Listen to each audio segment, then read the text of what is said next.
Today on CityCast Madison.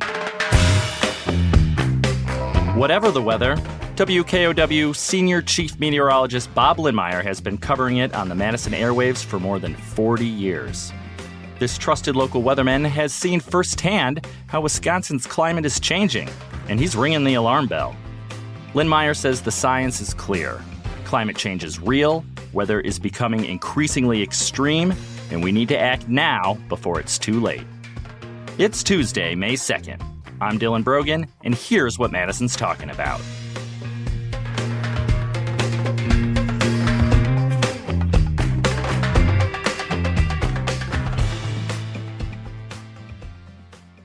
Bob, thank you for joining us today. My pleasure to be here. So you've been a familiar meteorologist in Madison for decades. Over that time, what have you observed in terms of the effects of climate change in Wisconsin? There have been many changes in our climate and the impact of climate change in southern Wisconsin in the time that I've been on the air, which is now 43 years. In that time, we've seen an increase in extreme weather events, especially in terms of catastrophic rainfall events. Catastrophic flooding has been the primary impact, and there's been many examples of that in the last 50 years especially. So extreme weather, and that's something you observed. Climatology and meteorology are related, but they're different, right? They are. I forecast the short term. As a meteorologist, my job is to primarily concentrate on the next 7 days. That's where my viewers are interested in knowing about.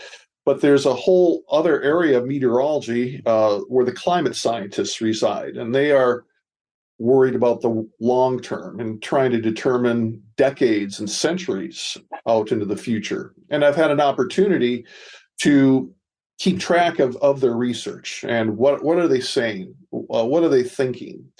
And all to say right now, one of the things that I noticed is that they were becoming more and more alarmed over the years and over the decades, actually. This goes back 20 years when climate scientists were saying, we've got a problem. And I was becoming alarmed, but I just noticed with my viewers and the general public, there was not the same level of alarm. There was a disconnect going on. And that's where I saw an opportunity to use my position as a broadcast meteorologist, as a trusted scientist. And for many viewers, I'm the only scientist that they have a connection with. So I use that position to help pass on peer-reviewed information from climate scientists to them and hopefully raise their level of alarm too. Yeah, why the disconnect, you think? That's a good question, and one that I was asking myself as well initially. So I did quite a bit of research into that. It turns out that it's primarily driven by the fossil fuel industry and the misinformation that they've been pumping out for a long, long time. And when you have this misinformation out there, it's hard for the general public to really know what to believe. And if you're really not sure what's going on, usually you just don't do anything. And that for many decades was the case. Not much was being done at all. But that's been changing recently. So like you said, you're a trusted source of information in the Madison area and a scientist that comes into people's homes every day. The weather doesn't get very political very often. When you decided to be more active in terms of spreading what you know about climate change to your audience, did that seem like a bold decision to you?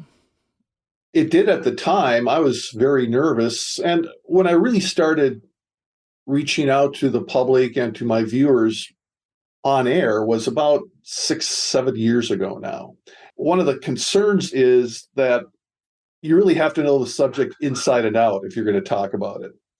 And I had to get educated thoroughly because I would get people contacting me, especially by email, to dispute what I was saying. So I had to be able to effectively back up what I was saying. And that was a process over several years. So it was at first difficult for me to talk on air about climate change, just getting used to doing it and getting used to pushback from viewers. But over time, I became more effective with my communication, and I began to understand better why I was getting this pushback and be able to put it in its proper perspective.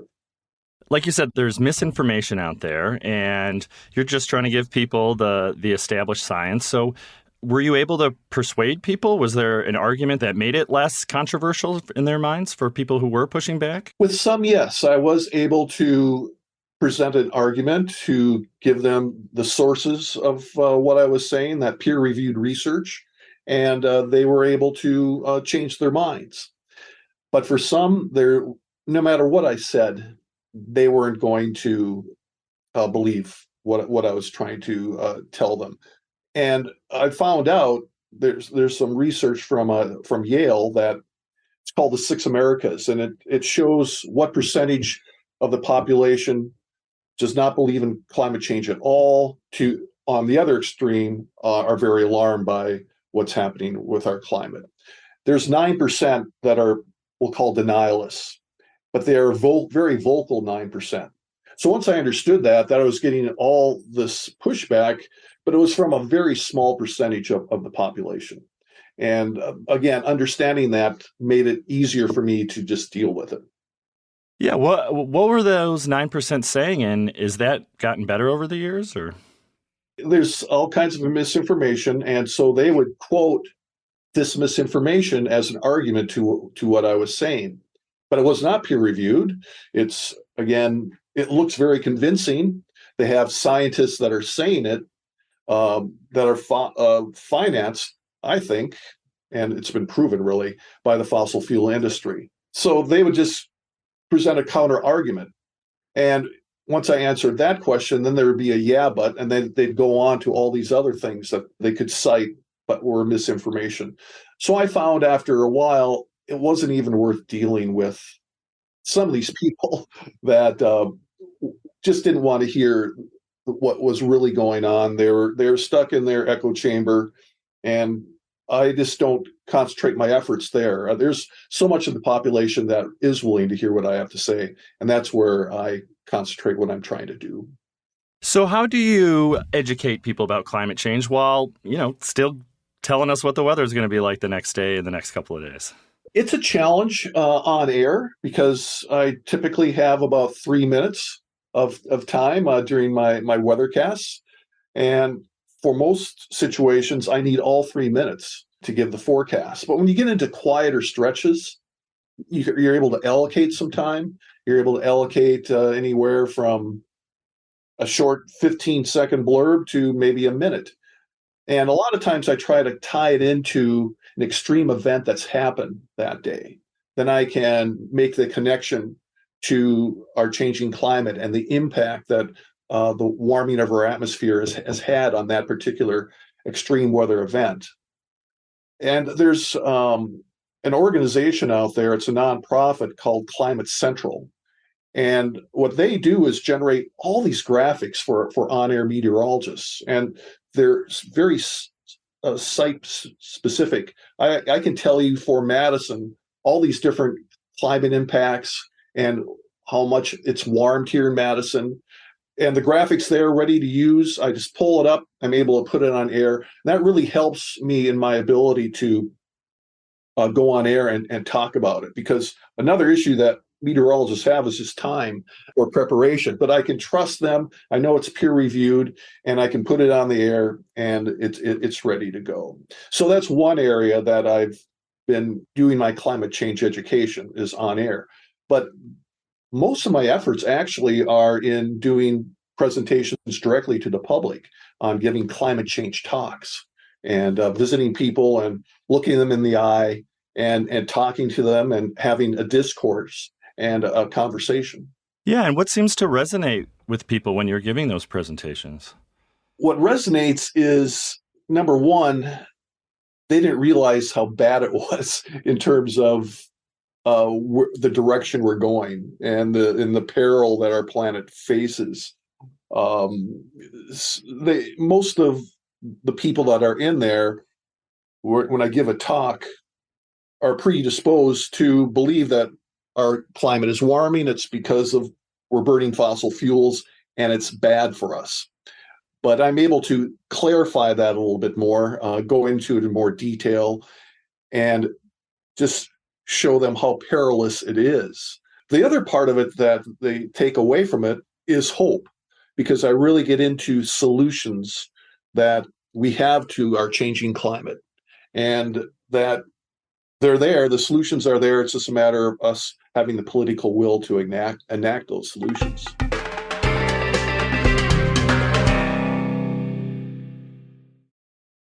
Climate change affects different parts of the country, different parts of the world differently. What do you worry about most about Madison, in the Madison area? Well, history has shown that it's extreme events that are most impactful here. For other parts of the country, it might be rising ocean levels. But for us, it's primarily catastrophic rainfall events that are becoming more and more common, and not only more frequent, but more extreme.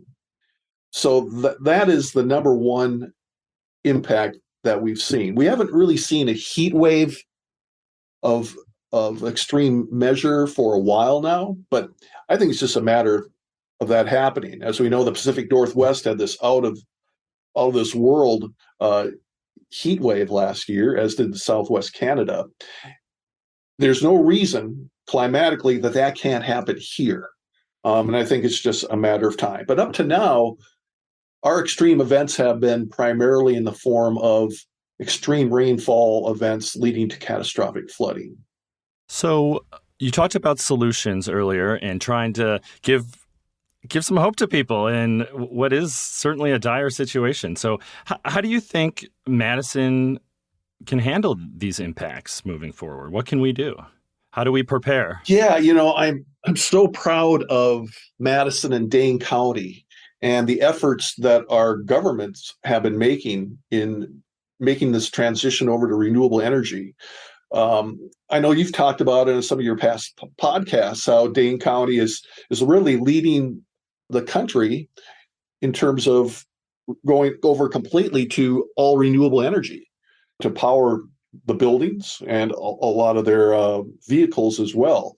You brought up how they have this plant at the landfill that converts methane gas to renewable natural gas, RNG.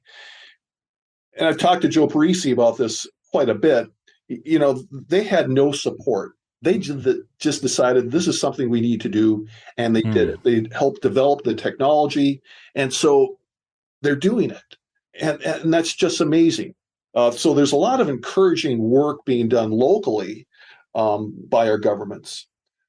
However, we have to have more than local governments and Dane County. We have to get the rest of Wisconsin on board, and not to mention much of the country has to get on board as well in recognizing the urgency of climate change and the urgency of making this transition over from fossil fuel use to renewables happen at a much faster rate than is happening right now.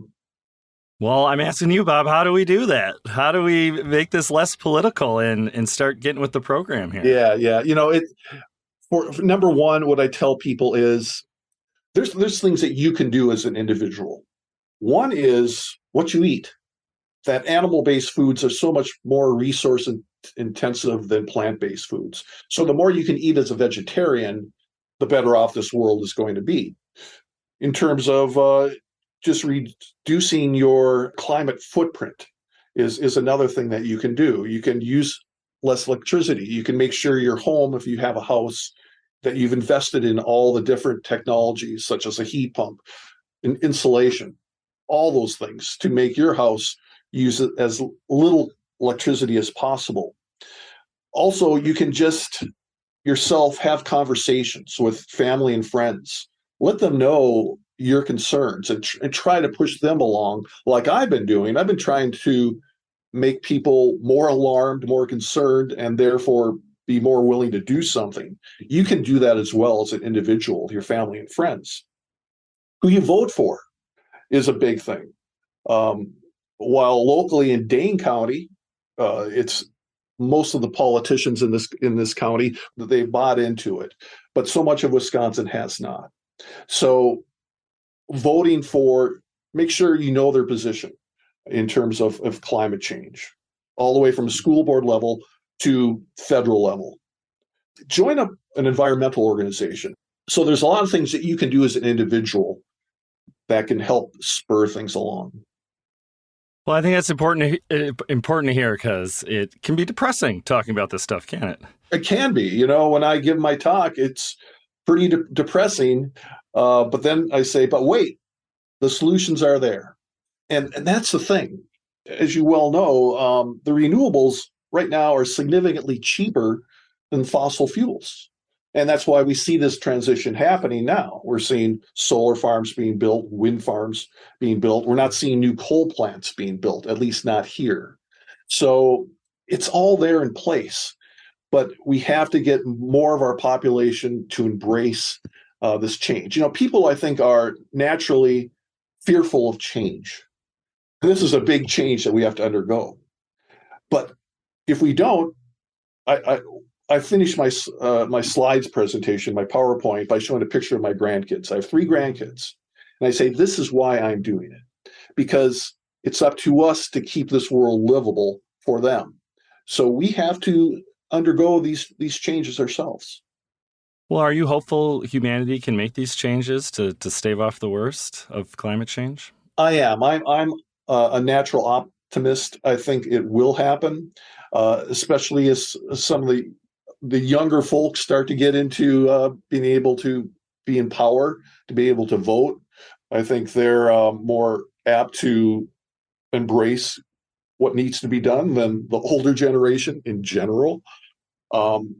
There's also another area that is really hopeful for helping our cause. And there's all kinds of new technologies that are being developed that their purpose is to extract greenhouse gases from the atmosphere. And their goal is to extract it all to get us down back to pre-industrial levels. It's being done in many areas.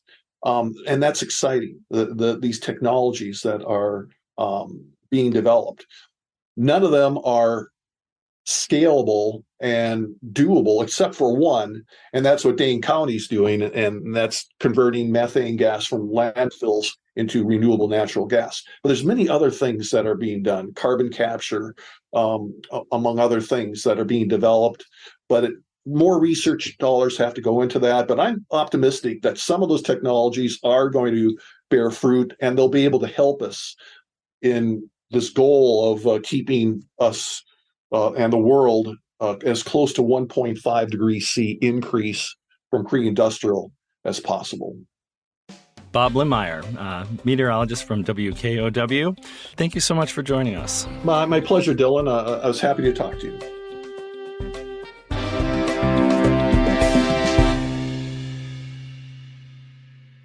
That was WKOW Senior Chief Meteorologist Bob Lindmeier.